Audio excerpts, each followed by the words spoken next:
Ladies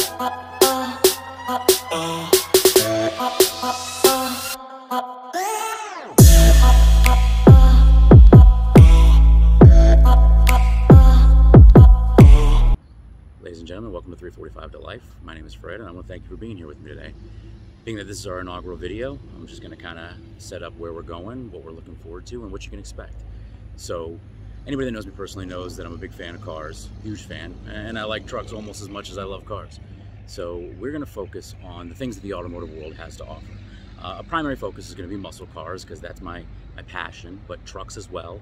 We're going to be looking to test driving cars, showing off cars, anybody that has any questions on cars, we're going to do reviews on cars, all sorts of things like that. But just so we're clear, the inspiration for this video is the vehicle you see right behind me here. This is a 2005 Dodge Magnum RT.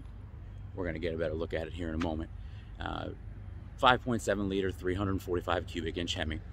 And this was the thing that inspired the channel, bringing this thing back to life. This car is a little near and dear to me. It's been in my family for not a long time. Obviously, it's an 05, but this is my father's car. He took care of it and loved it. It was a thing of beauty. And then as time went on and he couldn't take care of it the way he used to, my mom decided that the best course of action was to make sure it fell into my hands, and we try to revive this beauty, bring it back to life, hence the name 345 to Life. So for anybody that's not familiar with the Dodge Magnum, it came out in 2005. It had three options. When it first came out, it had two options.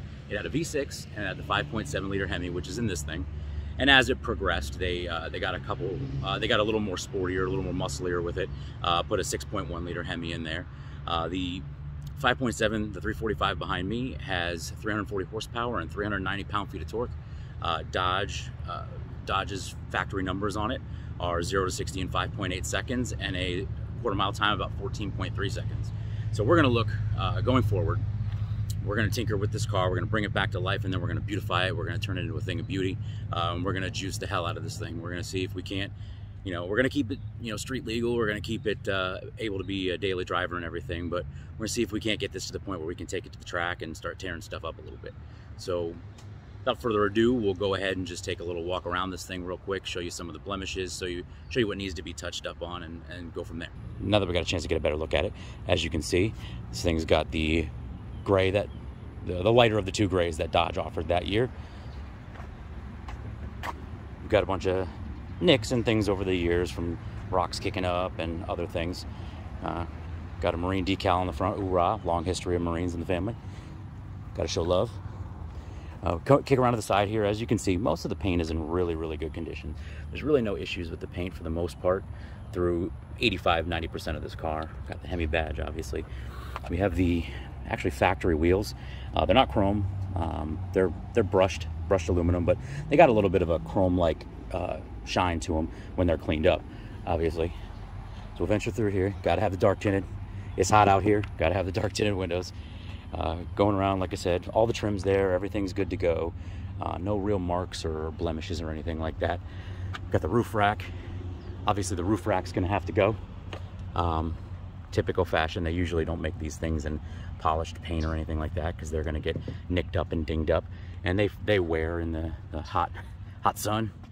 And we got our dirty rear wheel where we're kicking up all the smoke. Now, this thing was in a little bit of a low-speed accident, backing up.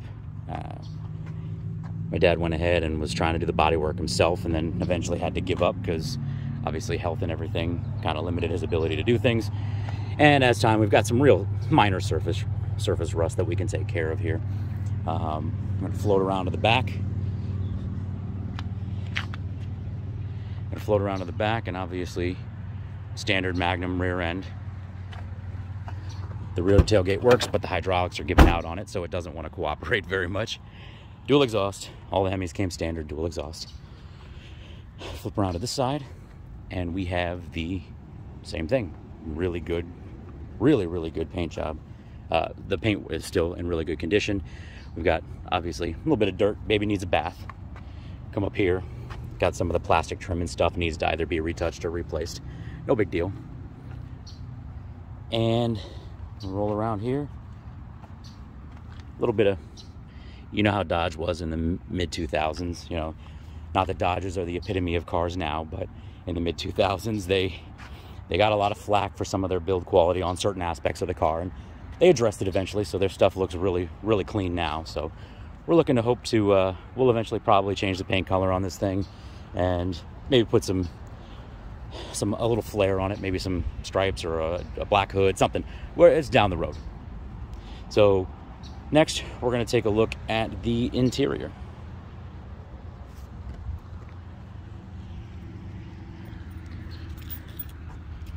So as you can see, come in, and the interior is actually, surprisingly, for a 2005, for a 15-plus-year-old car, it's actually in very good condition, especially for a car that was owned by a smoker. It's actually really, really good condition. No real problems, no real issues. Come in the back seat here. Same thing. Kept it fairly clean. No real nicks, marks, and scars.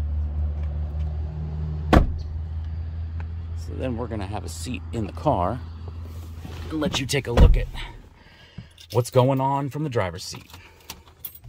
So as you will see, once we kick this on, there's an issue with the motor. Obviously, it's got a slip in one of the pistons, and it's probably going to lead to a replacement motor. We're hoping it's going to correct itself, but it doesn't look like it will.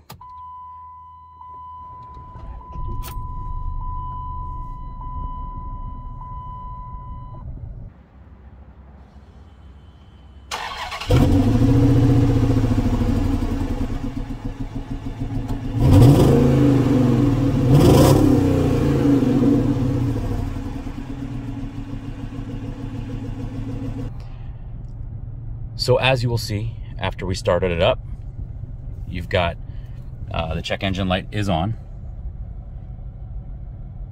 And as I don't know if you can see it in the camera as I'm holding it, but the camera is bouncing around a little bit, and it's a rough idle. It bounces like it's got like an old school muscle car with it's cammed out and it's chopping.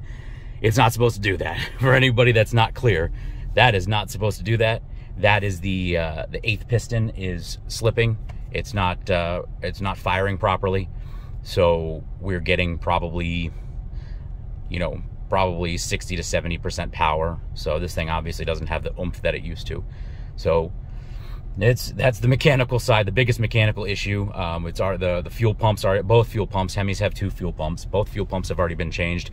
It sat long enough that the gas lines, the fuel lines between the 2 pumps and up to the front of the car were actually chewed up and worn away because the nasty gas had gotten so corroded from sitting so long. Over here, standard 2005 Dodge in general. Got the ram head. They still used that back then for their cars. Steering wheel's fine, nothing wrong with it. The door is not really soft touch. It's softer than most cars or even most other parts on this car. It's a little firm, a little too tough. I'm not a big fan of the gray and tan in here. This will end up being a black interior, but power everything in the car. It's mostly fully loaded. It does even have I don't know if you guys can see that, it does have a sunroof here. And going through the dash and everything, this is actually fairly soft touch. It's pretty nice. No real cracks or damage, which is good because I've had a lot of Dodges, and the one big problem that Dodge had through the 90s and into the early 2000s was these dashes were garbage plastic and they would crack. So this one's actually held up 15 years. It just needs a bath, a little bit of a wipe down, but there's no real cracks or anything like that. Come to the center stack. Obviously, we've got the old school digital clock. There's, green and black. Dual climate control, comfort zones. You've got all the bells and whistles, automatic transmission. For all the people, I know there's a bunch of manual guys out there. Oh, it's not a muscle car if it's not manual, and that's fine. I'm cool. I'm glad you like manuals, and I got no beef with manuals. But this thing only came in automatic, just like the Dodge Charger. So It does have the auto stick here. You can see the plus and minus for the clutchless manual. Going through the actual stack itself, though, the area around it, like the housing, is cheap plastic, as is typical of Dodges and a lot of American cars through the mid 2000s. You can hear it. It's really not good. That'll end up getting changed. It has to.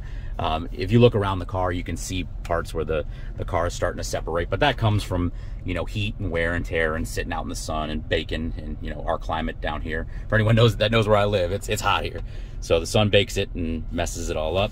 Got one of the old school cigarette lighters for anybody under the age of like 28. Yeah, that thing you charge your phone in used to be a cigarette lighter, just so you're aware. You know, heated seats. Go all the way around. It's got I think it's a 8-speaker Boston premium audio system. We'll see if we can't get it over here. Yeah, they got the Boston acoustic system. It's pretty good, pretty decent. Dodge has really upped their sound quality in their cars since 2005, so that's another thing we're probably going to have to work on. And I believe that ends our tour of the interior. All right, guys. Well, thanks again for joining us. I really hope you guys will like and subscribe and follow us on this journey. Can't wait to start. You know, we've really been holding off on working on this Magnum until I could get this initial video started. So I really appreciate the opportunity now to share this journey with you guys. And let me know if you've got any awesome cars that are looking to be reviewed or showcased. I don't even have to do a review on it. You want to come on here and show off your car and how awesome it is, that's what we're here for. Help non-car people start to get a taste of why we love cars so much, and help the car community come together and appreciate some good cars. I don't care what you got, exotic, import, domestic, you know, a truck, car, as long as it's something awesome, we're here to showcase it, and we really want to get people excited and get people talking. So just like I said, like and subscribe, comment below, and we'll have some more of that coming. We've already got a couple cars actually lined up, a couple really nice ones, so hope to see you guys on the next one.